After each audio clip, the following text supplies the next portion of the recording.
چې داسې جرأتمند په ګستاخۍ د الله کې ما چاته په ژوند کې نه و لیدلی چې دی په بورډ نقشه جوړوي وایي دا وایي عرش دی او دا کرسي ده او دې ځای کې الله شو دې ځای کې الله شو. تاله حیا نه درځي، تاله شرم نه درځي، بې حیا او بې شرمه تر الله په ذات کې اوس خبرې کوي.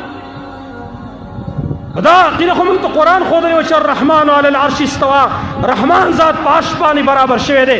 نور پکې څه کار لري؟ ته ستا کار څه دی؟ تا ته دا چا ښودلی دي؟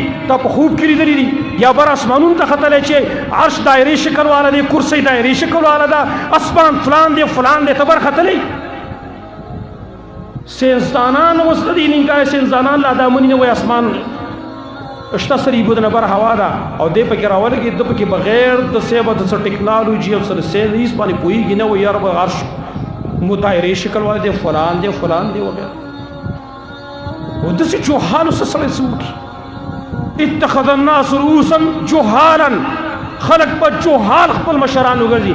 فسئلوا فافتوا بغیر علم فضلوا واضلوا، دیره به تپوس کېدلی شي لا علمۍ کې به جواب ورکوي، په خپله ګمراه نورم ګمراه.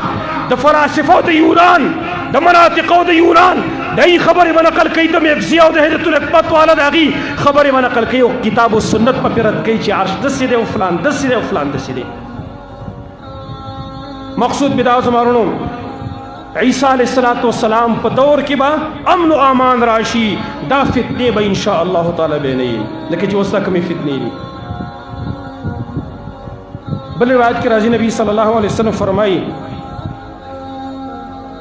داسې امن به راشي، داسې پراخي به راشي چې لنګې وخې نه دي لنګې وخې، دا به خلک پرېږدي. څوک بیا ډوله سري مو د کور ته بوځي نه. ولتذهبن شحنا،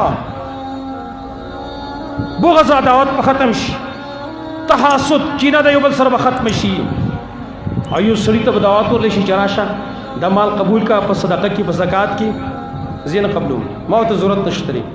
دومره مال سیوا شي، عداوت بغض حسد دا به ختم شي. لکه څرنګه چې اوس کوم بغضونه او کوم حسدونه کوم عداوتونه دي چې څه انتها نشته دی. هر سړي بل ته لټ ډک کړی چې دا به زه څنګه پر خپل لټ کې ګیروم. د هر سړي په زړه کې بل سړي ته چېرته خیرخواهي رانله، بغض او عداوت، دغه بدخواهي. د هر سړي نه یو درنده جوړ شوی دی، د بل مخ راشو کوي. مینه محبت چا په زړه کې شاله ور نه کوه، د محبت فضا چا جوړه نه کړه، دا به انشاء الله تعالی دا ختمي، دا مصیبت په الله رب العالمین ختمي.